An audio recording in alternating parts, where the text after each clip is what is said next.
So just so people, if they didn't watch the debate the other night or whatever, I am a believer in accountability. Okay, so this woman is appointed chair of the RNC, Republican National Committee, in 2017. Let's just do the math. It's not that complicated. 2018, loss. 2020, loss. 2022, no red wave. 2023, bad trouncing.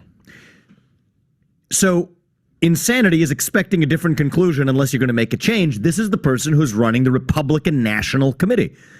So that had happened the night before the debate, the 2023 trouncing. Then Fox calls me after the second debate and Chris Christie and say, hey, would you spar with Chris Christie or have a dialogue, open dialogue, since the second debate, I mean, the unspoken reality is that was useless. So I said I would do it. The night before, Ronna Mcdaniel calls me on my cell phone and says, you will be disqualified from the next debate if you participate in this discussion with Chris Christie. I said, Ronna, how does this advance the interests of the GOP? Like the GOP voter base.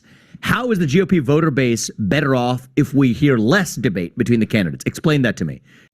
Hello, family. Welcome back to another episode of Journey to Harmony. I'm your host, Richard Harmon.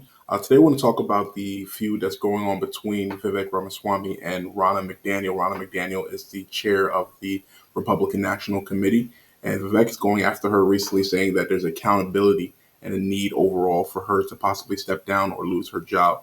What's happened since the 2016 election, the Republican base has lost just about every election. They already lost 2018. They lost in 2020, where it was expected to be a red wave. 2022, and then again recently here in the 2023 election.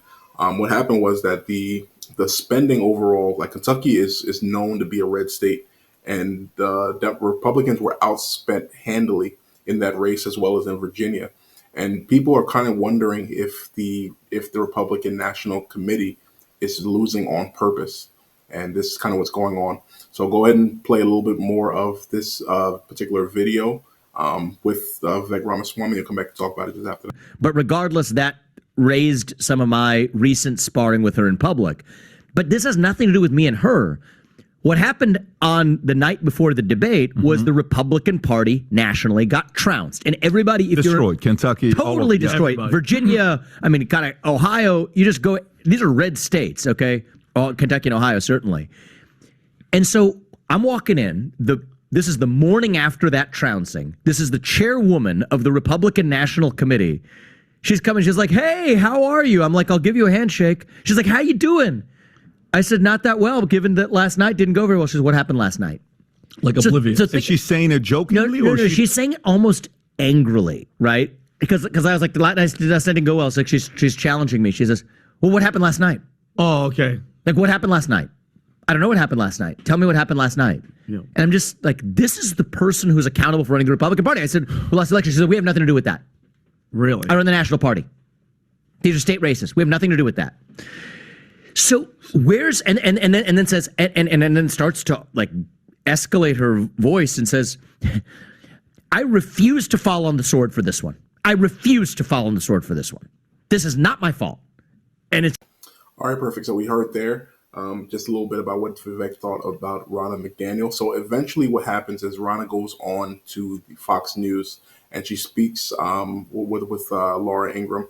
And she comes out and just kind of gets a rebuttal to what everyone is saying and saying that's not really her fault. We'll go ahead and play a little video of this. This is kind of a word salad right here for what she brings up, and everyone's kind of confused. And Laura Ingraham himself in the moment says, what are you talking about? It's not what I asked you. So I'll go ahead and play that here, and we'll come back and talk about it after that.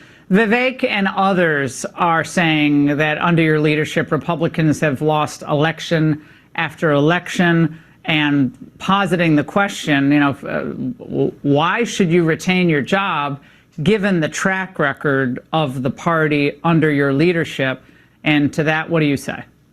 Well, first, I'm going to continue to focus on Joe Biden and Democrats. And I think there was a moment missed during that debate by Vivek to talk about the fact that we still have 13 American hostages in Israel, the fact that for the first time ever in the history of either party, we had a Jewish co-sponsor for a debate, and we are in very perilous times in our country. And I do think Republican voters, and I hear this echoed all the time, are tired of the circular firing squad within our party, and they're saying, can we please talk about Joe Biden and the Democrats and the border and fentanyl and crime and what's happening to our kids and inflation.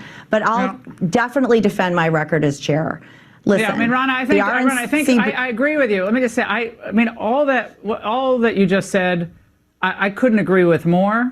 But and you're right. I mean, obviously that should be a key focus. But I know you believe in accountability. You talk about it all the time. I mean, everyone. I mean, I'm accountable. You're right. Some accountability. Okay, that's what I asked you when you went into another. Yeah,